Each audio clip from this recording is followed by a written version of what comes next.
and good evening. I am Anike Neverdon Edmonds Coates, Director of Development and Strategic Partnerships at ABC, and I'm honored to welcome you to the third installment of Equity First, ABC's speaker series. Equity First consists of interviews with key leaders from Baltimore and across the nation who recognize that sustainable change for people of color will only come when structural and institutional barriers are replaced with equitable policies, practices, and institutions.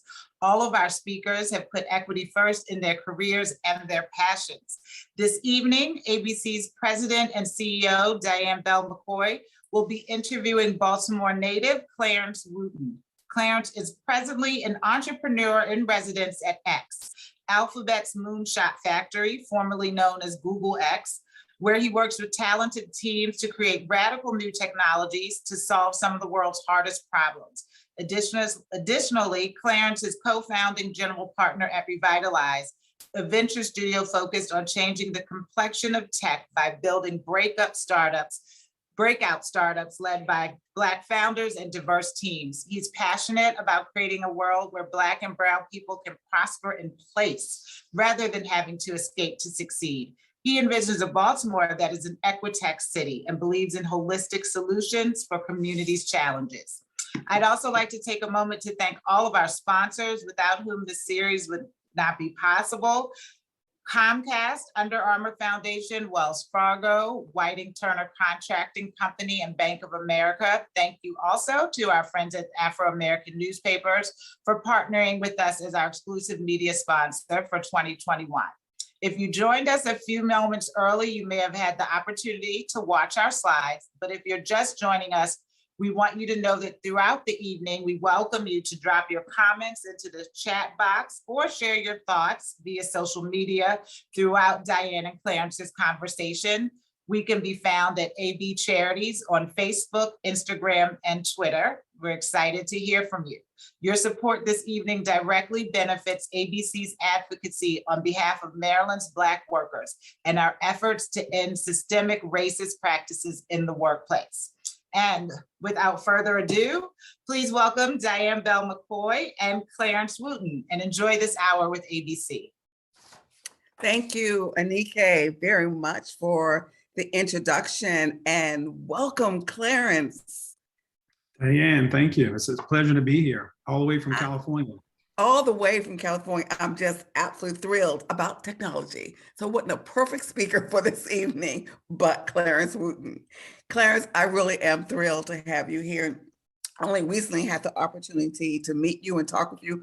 I feel like I've known you for a lifetime. I really do. I mean, the talent, the energy, the passion that you have about technology, but also about what it can do on behalf of Black and brown people in Baltimore. Well, I'm just thrilled in terms of using your genius to make a difference in terms of the community.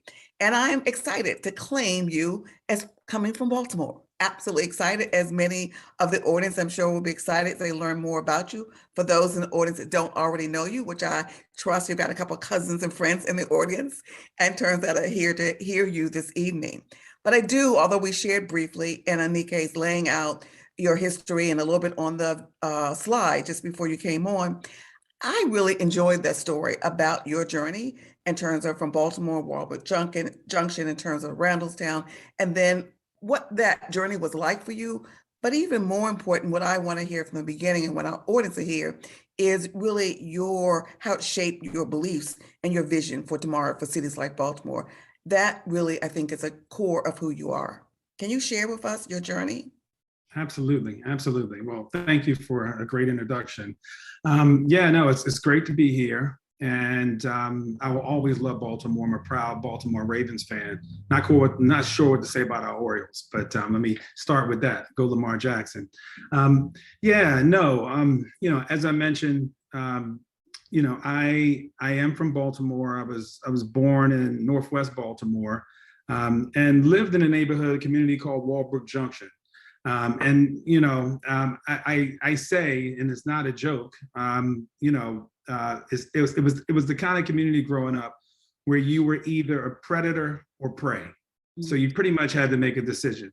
And So that's what life was like. I mean, I remember going to elementary school in Walbrook Junction, really, really quick. It was clear that it was a different kind of environment. Now, let me back up a little bit. So even though I started out in Walbrook Junction in second grade, my mother and my parents had split up, and I'd moved all the way out to Essex, Maryland, Chase. So I had left one Baltimore elementary school for Baltimore County Elementary School, and then I came back to Walbrook Junction at the start of fourth grade, and it was a completely different environment. I mean, I could immediately see that, there were no yellow school buses. The textbooks were beat up. In Baltimore County, we had brand new textbooks and calculators, but coming back to Baltimore City was a whole different environment. Then you also had to navigate stick-up kids, which, it wasn't uncommon to, leave elementary school when the bell rang and walk into an ambush. A kid probably 13, 14, carrying a gun, who really wanted what you were wearing. And back in those days, we were all, this was like Air Force Nikes, probably just before Jordan started to hit the scene, and starter jackets and lambskin coats. And so, yeah, it was a tough environment. So and I actually was stuck up at gunpoint in fifth grade for my tennis shoes. So in order to survive in that environment, you adapt. And part of adapting, Ta-Nehisi Coates talks about this a lot in his book, but part of adapting is you start to become hard and you start to become a bit of a predator. And my mother could see that I was heading kind of down that wrong path. And so, when I was in seventh grade, fortunately, she found a way to get us out. My father later followed suit, and we moved to Woodlawn and then to Randallstown. And by the time I got to Randallstown in eighth grade, it was a whole different environment, and things changed. One, I didn't have to worry about being stuck up at gunpoint going to school.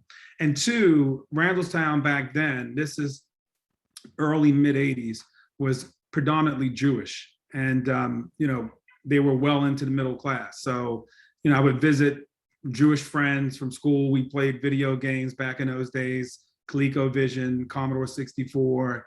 And I realized they were living a whole lot different than we were living. Mm-hmm.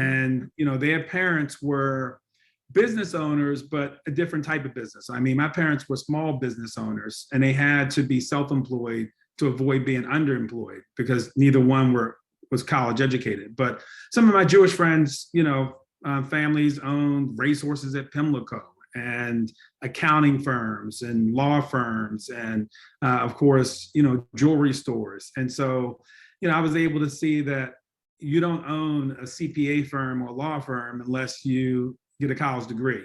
So it became really, really clear to me that education was not, college wasn't like an option. It was something that I really needed to do if I wanted to sort of give my kids the life that I was starting to experience while living in Randallstown. It wasn't something that you might do, it was something that you absolutely had to do. And so, I always say that you can't be what you can't see, but I think that's when my mind started to open up and I started to sort of, dream big. And so that was a big turning point for me. Mm-hmm. Can you tell me then how that led to, how it impacted the vision and the dreams that you have now, and even some of the career highs that you've had, but particularly your vision? Yeah, well, I, as I mentioned, well, interestingly enough, I had a passion for architecture. Like from the minute I discovered what architects did, I wanted to design mansions. And really? Yeah, that's what I wanted to do. And you couldn't have told me that I wasn't going to one day be this architect. And so, very early in the game, I learned that, in order to be an architect, you need to be strong at math. And I hated math. Literally, I had gone to 8 different public schools. By the time I got to high school, it had been 7 different public schools, across Baltimore prior to getting to Randallstown. And so, I had some gaps in my math knowledge. You transfer that many times, you're going to miss some stuff. And so, I wasn't really that strong in math. So I told myself over and over again, one month, I think every day for like a couple of weeks, I love math. And all of a sudden my math grades started going up. And, I also started out playing video games on Atari and ColecoVision, which led me to getting a Commodore 64 one day, computer, so I could copy games. And that also opened up a whole nother world for me. So, any of you parents with kids who play video games, that might not be the worst thing. It can lead to other things. Actually, you can make a living playing video games these days. That one I need to learn more about for somebody I know in my family. But moving right along, Clarence, you have been described by, I think it was the Washington Post, as a serial entrepreneur. What does that mean? And what did you accomplish to achieve that title? And as you share about that, can you talk about some of the challenges as well and what you did to overcome those challenges? You're in a field, technology, that's not particularly well known for having a robust body of African Americans or Latinx or any other minority in that area. How did you come to be a serial entrepreneur, be known as that? What did you do to accomplish that? Yeah, I mean, I think I learned when I was 16 that 90% of the population works for 2% of the population or less, and the rest work, and maybe 10% works for federal government. Or 8%. And so, but that 1% to 2% controlled 90% of the population's wealth. So from an early age, I knew I was going to be an entrepreneur. I was going to be an employer, not an employee. Plus, in high school, the thought, I was late for high school almost every day. And I thought to myself, if this is what a 9 to 5 is going to be like, I'm going to hate that. So I'm going to have to figure out how to create my own company. And so when I first got to college, I was studying architecture. And but I learned really, really quickly that architects weren't making a lot of money. This is early 90s. And I shifted and decided that I was going to do something a little bit different. And so that led to because of my video game background and CAD skills I had learned, that led to creating my first company called Envision Designs. We did animation for architects. Which, you see them all the time today when you watch shows like Home and Garden Television and the floor plans come out of so that was my first company that I started while I was in college. That led to the start of another company called Metamorphosis Interactive. And then that led to founding an internet company, which in the mid-late 90s called Image Cafe. That was a big turning point for me. So after having gone through creating 3 or 4 companies by the time I was 26 or 27, when the Washington Post and Wall Street Journal did articles and stories, primarily about the sale of Image Cafe, the exit, they started to refer to me as a serial entrepreneur because, I tend to create companies one after the next. Can you, I'm gonna roll you back just a little bit for everybody in the audience and maybe just for myself as well. Tell me what CAD is. Oh, CAD stands for computer aided design. Thank you. So in the early 90s, it became really popular. So if you were an architect, you wanted to basically do your drawings on a computer. So many architects went back to college, community colleges even, to learn CAD. And so I kind of started out on CAD, which led to a whole new world of other things that I could do with that foundational skill set. So the architectural dream moved you into this space in terms of technology. Yeah, I became an architect of companies. Yeah.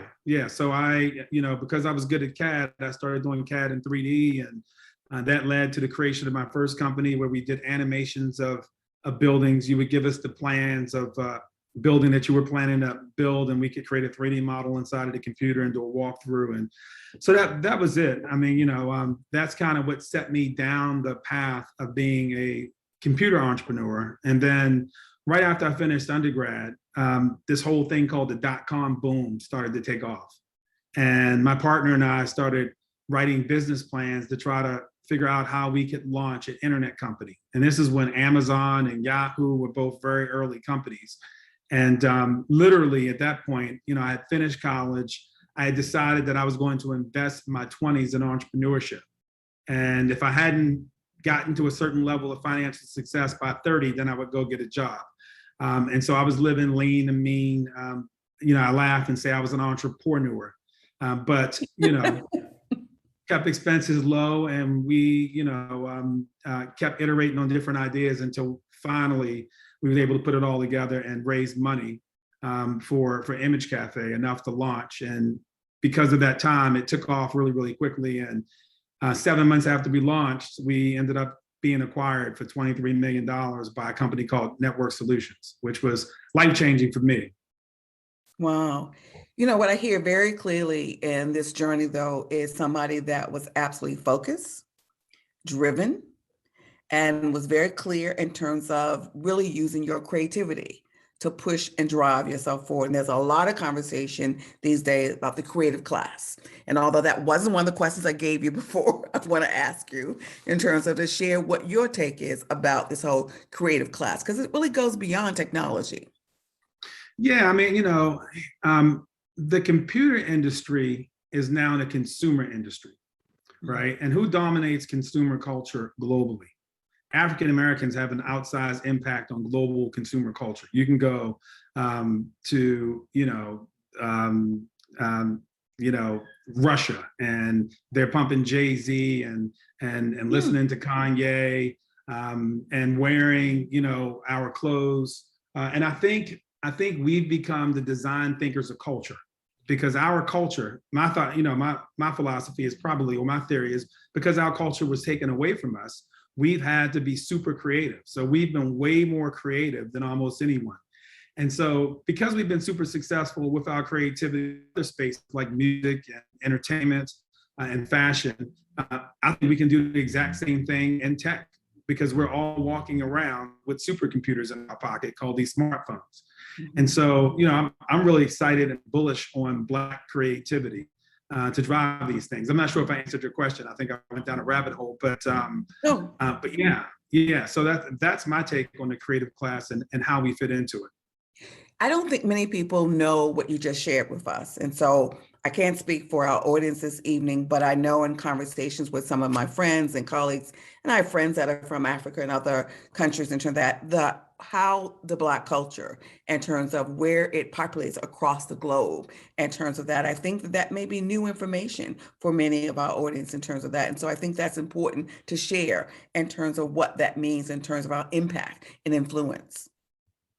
Yeah. And that's the reason why I'm bullish on African Americans having the resources now, because we've had a lot of exposure to tech. It's, no matter where you go, everyone almost has a smartphone. And so taking that exposure and unleashing our creativity to build game-changing apps and companies is possible, but we've just been undercapitalized. And so that's one of the things, one of the areas I'm certainly focused on. So that leads me to ask you a question about if you could share more about your role at X, and what I would love for you to share with the audience. What's the definition of moonshot? Yeah. So X was started inside of Google as kind of their lab for thinking up new company ideas. They started off with a project called Google Glass, and then they started working on self-driving cars, and that became a separate company called Waymo. But then Google's parent company is called Alphabet, spun X out, and then now X kind of sits alongside Google, and it's known as X, the Moonshot Factory. So what's a moonshot? X's definition of a moonshot is really, leveraging radical new technology to solve some of the world's most difficult problems, basically, but do it at a scale that can create a company that gets to $100 billion in a reasonable amount of time, or has the ability to impact at least 1 billion people. So it's like being an entrepreneur, but doing it on steroids, at least in terms of how big the vision has to be and, the solution. That's phenomenal. And you do expect to achieve some moonshots. That's what I'm there for. So I'm an entrepreneur in resident and director at X. And so, it's a great platform. It was an opportunity I couldn't pass up, because I went majority of my career as this serial entrepreneur, but now I'm an employee of X. But it's not all that I do. but I'm an employee. I'm employed to be an entrepreneur inside of the Moonshot factory. So the thing I want to explore a little bit more with you for our audience is, let's translate this though a little bit further in terms of how do you use this creativity? How do you use the opportunity put in front of you at X and Moonshot to begin to think about and dream up and determine how it can make a difference in terms of cities and communities for Black citizens and that? Because I think we often think about technology in too much of a limited box. And as I hear your vision, as I hear other people in technology vision, it's a much broader box, and I think much broader space. I don't want to even say box, that I think we all give credit to. And for me, the opportunity to have you here today was to burst open that old paradigm we think about technology. Can you share with me more, share with the audience? Yeah, well, I'm gonna share with how I got here and why now I think this is a great time for me to pursue this. So a fellow friend, another entrepreneur, African-American, mentioned to me years ago that his mentor told him that the first third of your life you learn, the second third of your life you focus on earning, and the last third of your life you focused on returning. So learn, earn, return. And yeah, I never forgot that and thought it made a lot of sense. But then I realized, over the last several years that as an entrepreneur, you're always learning, right? We have the world's biggest encyclopedia at our fingertips. So you're always learning, and you're always earning, right? Because that's the reason why you create a business. But why not always return at the same time? So now my motto is learn, earn, and return at the same time, which leads me to focus on opportunities at the intersection of where profit meets purpose. Right. So how can I make a ton of money, but at the same time impact a bunch of people in a positive way? And given that I've seen and lived on both sides, with my upbringing in Walbrook Junction and but also having lived in Silicon Valley for over a decade, I can kind of bridge some of those gaps. And I know that if I'm not thinking about solving some of these challenges that are faced by our cities and our communities, and applying, radical technologies to solve them, then who is, right? And so that's really what led me to this opportunity at X, and which is why I'm here today. Thank you. You also shared an important fact for me, sent me to go do some more research on this whole space around IT and tech as being kind of the great equalizer for Black and Brown citizens. But you also shared a fact that I knew, but didn't realize was so dire in terms of when you talk about Silicon Valley and you look across, I think it was all tech companies, Blacks are only 2% of the workforce. Is that still true? It's absolutely true. And that's being generous. If you count the people working in the kitchens of these big companies, you probably get to 2%. Now, also, it's also important to note that Silicon Valley is not as diverse in terms of Black people as Baltimore per se, right? Or even Maryland. So, the percentages of Blacks in Northern California, where Silicon Valley is, I'm not sure what the percentage is, but I know it's less than 10%. Okay. So it is a smaller pool of us out there. Okay. But across all tech companies in Silicon Valley, Blacks make up roughly about 2% of the workforce, which, and of course, we're about 14% of the population. So a lot of work needs to be done. And it's hard, when you get hired into an environment where you're the only one, and you are Black, and you're dealing with a bunch of coworkers with unconscious biases, right? They don't expect you as a Black person to be as sharp as they are from a tech perspective. That becomes problematic. So you end up dealing with some issues, maybe even some microaggressions. And if you don't have a big enough community of people like you working with you, you ultimately, end up falling off and leaving those companies, right? And leaving Silicon Valley and going to places where you can see more people who look like you. So I think that's where a lot of the big challenges are. The other challenges are, when you've been an entrepreneur like me and you've watched these companies, you've watched the anatomy of these companies, how a Google became Google, They started off raising venture capital. They raised money from, white VCs that look like the founders. And every time they raised a bunch of capital, they tapped their own personal networks to bring on employees, the guys they went to college with. And quite frankly, a lot of them look the same. And so if you go out and raise $20 million from a venture fund, you're expecting tech to go out and hire 200 people.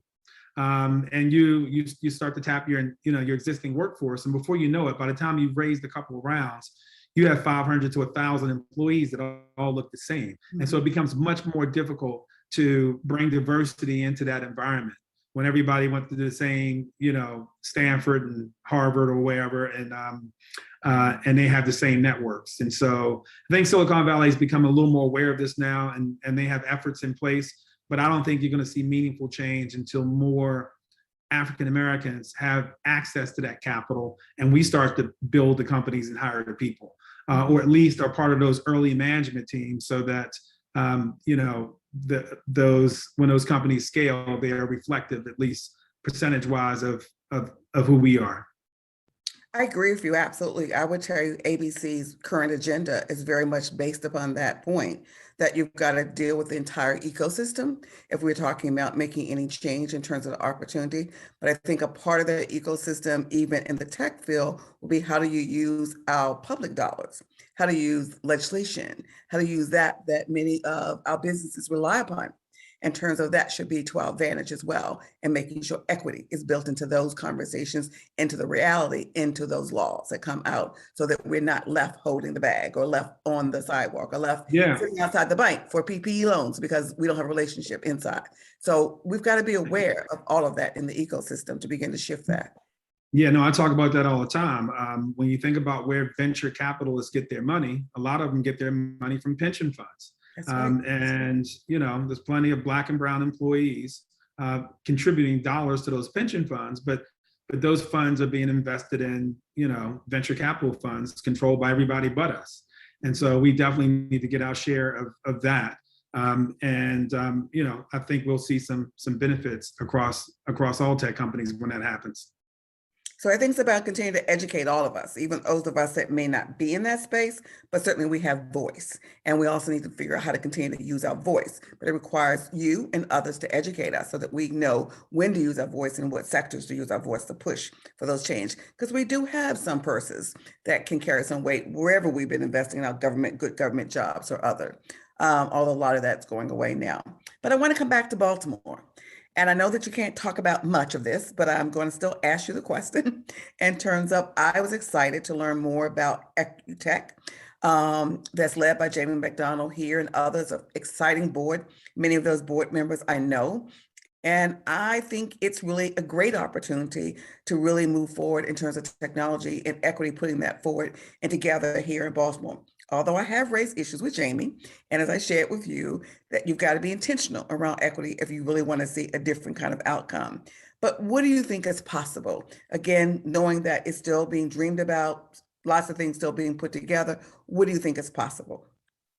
Yeah, well, first off, the fact that Baltimore, and this is accredited to Upsurge and Jamie and Corey Bailey, the work that they're doing over there, is even positioning itself as an equitech city, really speaks to the problem, not just in this country, but globally as it relates to tech. Tech is not equitable. Silicon Valley is not equitable. It's not a meritocracy.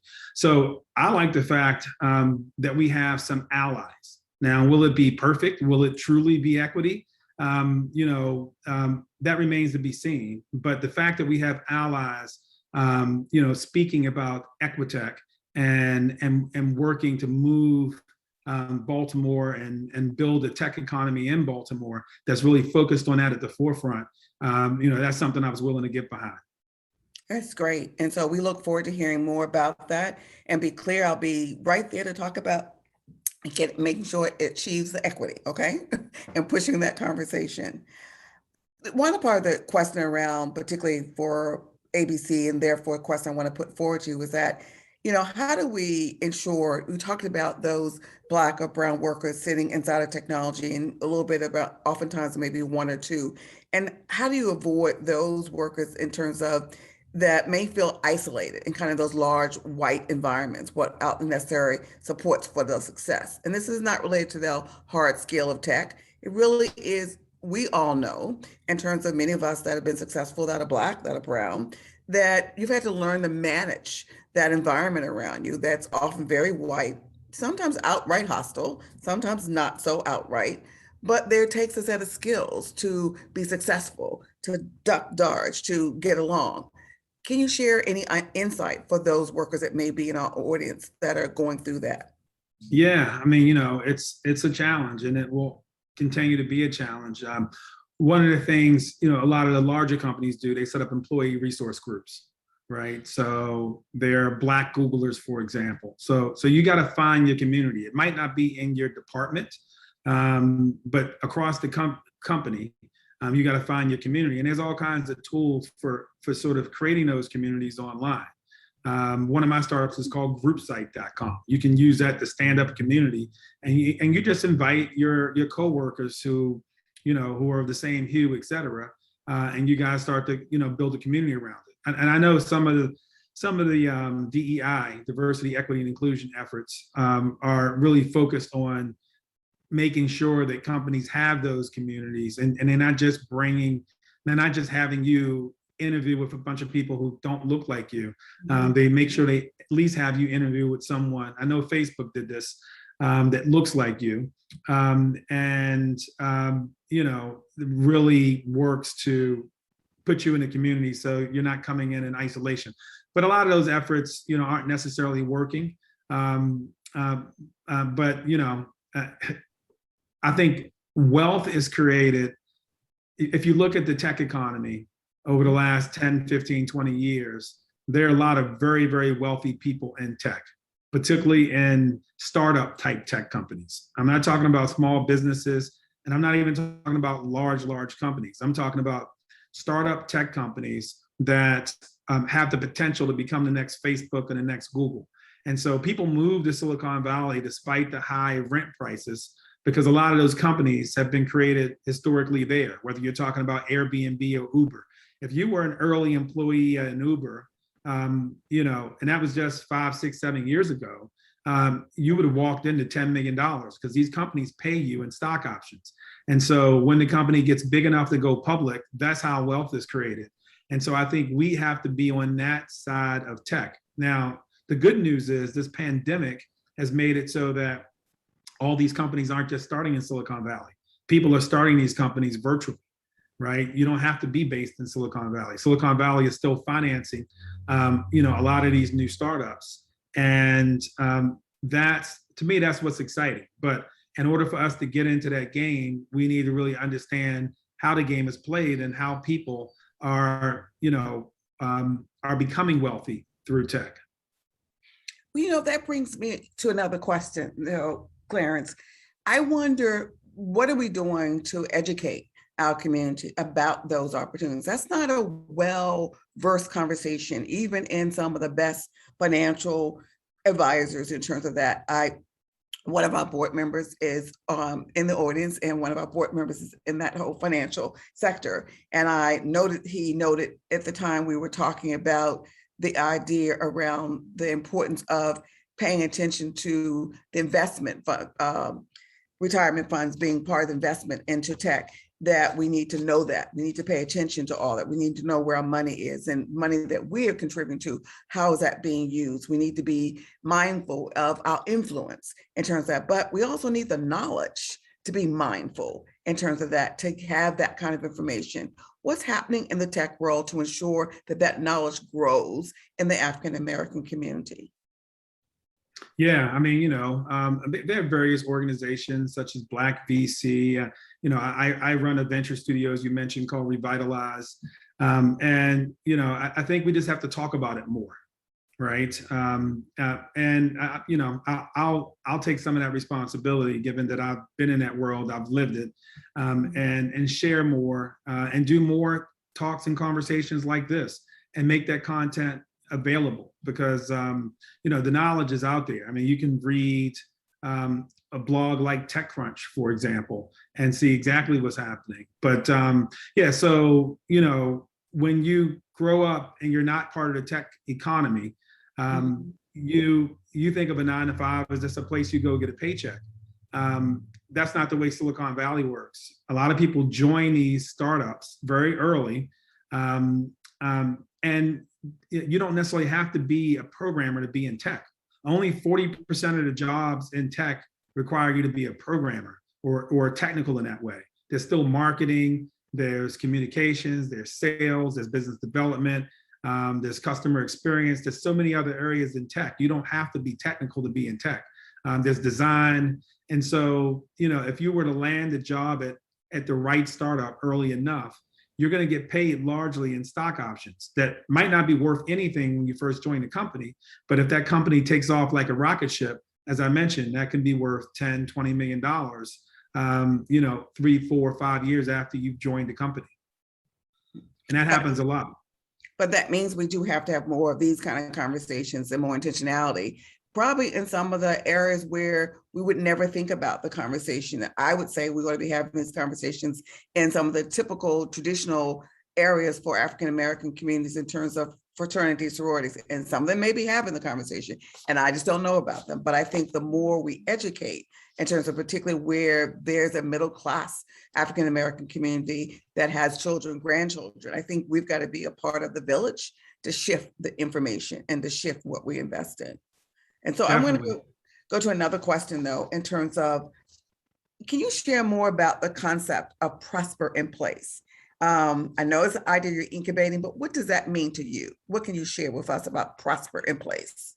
Yeah, well, I first heard the term from Jamie McDonald at Upsurge Baltimore, so she deserves all the credit for that. But for me, the way I look at it, prospering in place is, like I told you my story. I started out in Warbrook Junction, and I had to get out of the city in order to get to the point where I even had the potential to prosper, right? So prospering in place is transforming environments into places that people don't have to escape from in order to break some of these cycles and be successful. Now, that's more than just making housing better. It's also making the schools better, as I mentioned, making the schools safe, making sure that there's role models that are doing more than just holding microphones and dribbling basketballs, because everybody can't be that. And so, I think tech can help us do that. And so I'm working on, not only the work that I do inside of Google, but the stuff that I do as an investor. I look to invest in startups that are helping to solve some of these problems. But that's what prospering in place is. Unless you can create an environment for your kids to dream big, you're not going to be able to break the cycle. You're going to have to escape your environment in order to do that, because a lot of things had to go right for me to end up where I am today. And that's just not feasible for everybody. So I'm going to invite you back in the future when I invite Jamie and others back for a whole conversation around that process, because I think it's possible. I think we've got to be clear about what the definition is of the problem and problems so that we're solving what we really think we're solving. I think too often we don't do the homework to know what really are inside of those systems that we end up not having the ability to create communities for prospering place. Conversation for another day. I'm going to go to another question around, this is a hot question across America right now. And there's all kinds of companies. I was at an event last week, I think it was Goldman Sachs, in terms of their investment of and I'm going to get it wrong, so let me not quote it, in terms of billions of dollars into 1 million Black women-owned businesses. And this issue of capital. And this is a continued dialogue. It's been a dialogue probably my entire career, and every piece of research and every place I've stepped foot in around growing Black businesses. But that issue of access to capital without the friends and the relationships that you described, that you mentioned, where do we get the capital? Yeah, that's been an issue, like you said, forever. It's certainly been an issue for me, even as a tech entrepreneur with great ideas, et cetera. People invest in people, and more often they invest in people that look like them. And so that makes raising capital a challenge. Now, I will say there are a couple of things. One, post George Floyd, there's been a renewed focus on, trying to level the playing field. I think a lot of people now understand, who didn't understand, that racism has been systemic and structural against, African Americans. And so I have seen more venture capital raised by, Black VCs, but it still pales in comparison to the amount of capital we need.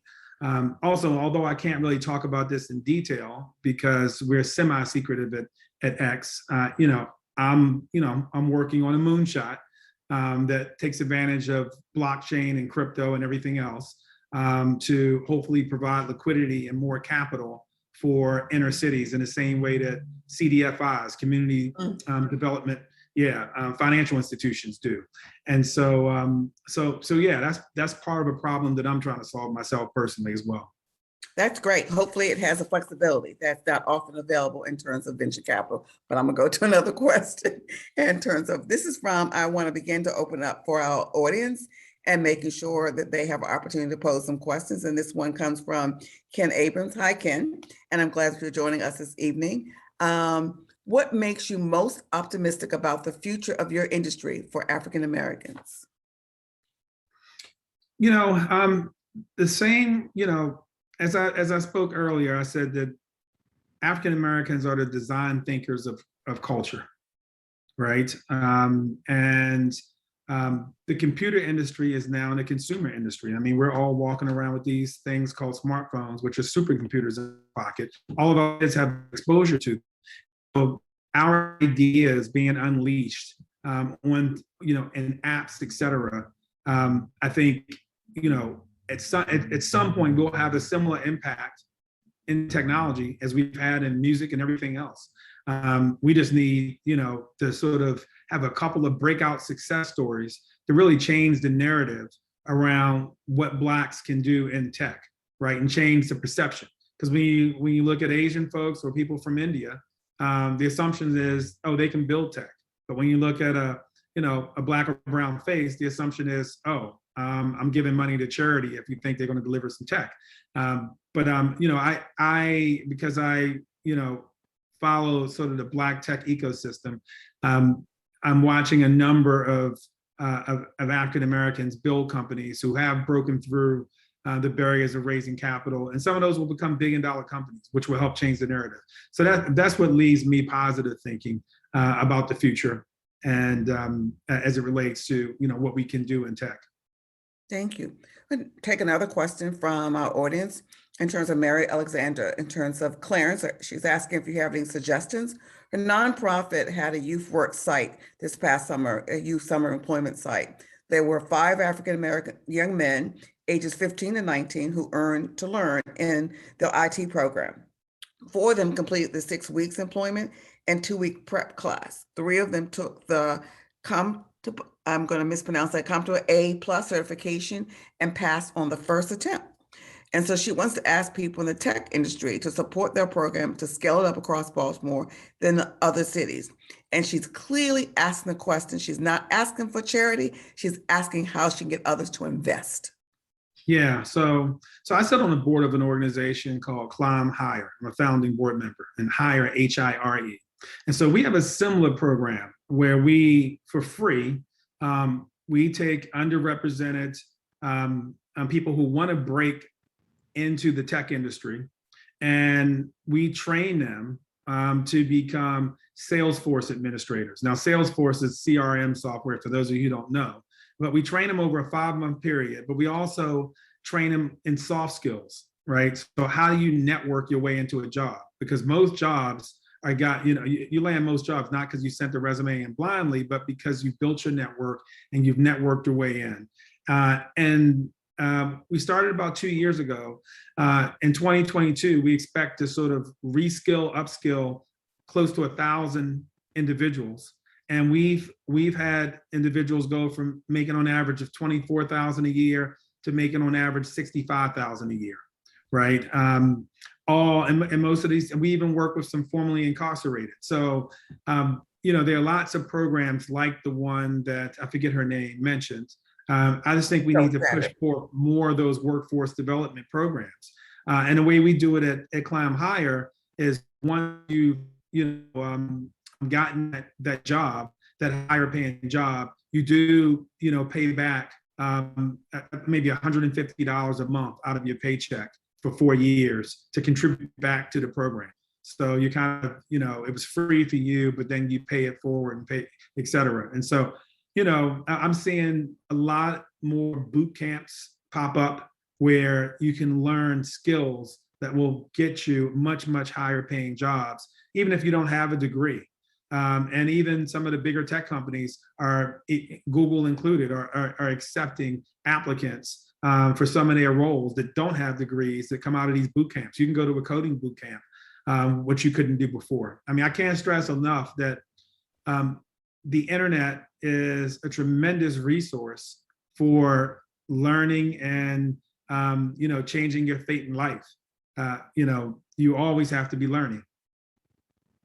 Thank you, Clarence. I pop up in terms of, this is from Byron Deese, a board member, and I want to note that I got a text from Anike saying, ask Clarence about being on ABC's board. So, okay, we're going to come back to you after the show to talk with you about that. But this is from Byron, a current board member, and he would love to hear more about your ideas to provide access to capital for Black entrepreneurs.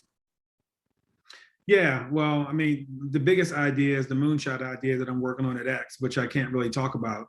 But best, be assured that I'm absolutely working on it. But then, on top of that, as I mentioned, diversity starts at the top and it starts at the onset. And so if we don't, oftentimes entrepreneurs who've been successful in building tech companies then become investors. And so they might take some of their own money and start to invest, and that's called being an angel investor. But they're still writing relatively small checks, maybe 10 to 100K to businesses one at a time that are a certain type of business, not all businesses, and I'll explain that too. But then later, that next chapter is, once you've had a successful track record as an angel investor at picking some winners. Like I have a good friend who invested in Uber very early on. I watched him go from being worth a couple $1 million to being a billionaire overnight. He's not Black, he's Persian, but that's what can happen today if you back the right company. So what happens next, though, is more African Americans becoming venture capitalists. In order to become venture capitalists, you're investing other people's money that you get from universities, banks, pension funds, and you're putting that capital to work, and you're writing much bigger checks. And until more of us become venture capitalists, it's going to be, it's going to be challenging. But I am seeing the tides turn a little more. But we still have a long ways to go in terms of solving that problem in terms of access to capital. It's frustrating for sure. For sure, for so many. We've got a couple of last questions as we're nearing the end of our time. And the question came up earlier around how do you decide on the Moonshot projects? And then where's equity built into that decision-making factor, or is it in that decision-making factor? Yeah, it's a really good question. I haven't been at X that long, and the process for deciding what's a moonshot and what's not a moonshot, I think is a pretty complicated one. And I'm still wrapping my head around it internally as well. But at the end of the day, even if it's not viewed as a moonshot, that doesn't mean it can't still be a significantly impactful program or venture. Right. So at the end of the day, so there are lots of things that start off inside of X with the potential to be moonshots that never make it out as a moonshot, never sees the light of the day. But one of the things we're working on is how to salvage some of those things to make sure they become successful and impactful, even if they don't generate $100 billion or impact a billion people. Thank you for that. One comment I just got in terms of that, not a question, but we probably need to do more of this, intentional around talking more about technology and the opportunity for Black and Brown in terms of, because not enough of this conversation is going on.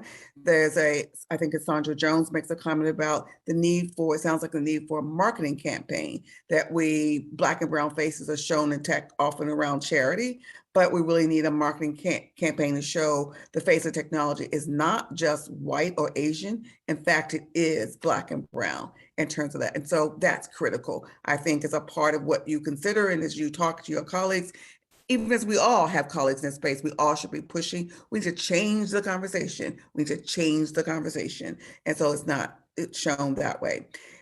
Just a few minutes, and this is my question I'm saved for last for you. And that is, I know from the very limited time that I've met you and talked with you that you're not just a dreamer and you're not just a visionary.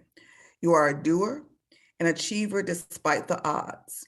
What would your message be for other entrepreneurs of color, even from other sectors? And what would your message be for young adults and working adult parents? Yeah, it's a good question. When I think about what has helped me to become successful, I really narrow it down to 4 things. And I talk about these things often. Number 1, passion. Number 2, focus. Number 3, persistence. And number 4, luck. So let me talk about each one individually. I think you gotta be passionate about, particularly if you're gonna be an entrepreneur, right? So if you decide to be an entrepreneur, build something that you're passionate about building, right? Otherwise, you can just go get a job and sit at a desk and collect a check that you're not passionate about. But because that passion is going to come across in every conversation you have about your business, right? It's going to come across with every conversation you have with a potential investor or even a potential new hire, and they can feel that, and it's infectious. And so people want to follow people who are passionate. Focus, I think, is even more critical because it's very, very easy to chase different pots of gold and be all over the place. But you got to focus like a laser, because as an entrepreneur, you have limited resources. You have limited capital and you have limited human resources, employees.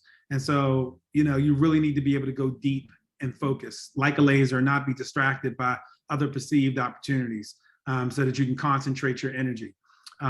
Persistence. I've met a lot of entrepreneurs that didn't have a lot of passion or focus, but they were really persistent. No didn't mean no. It just meant, oh, I got to ask it another way or come back. And so I think persistence can make up for a lot of other, things that aren't right. So, persistence is super critical. And then last but not least, luck.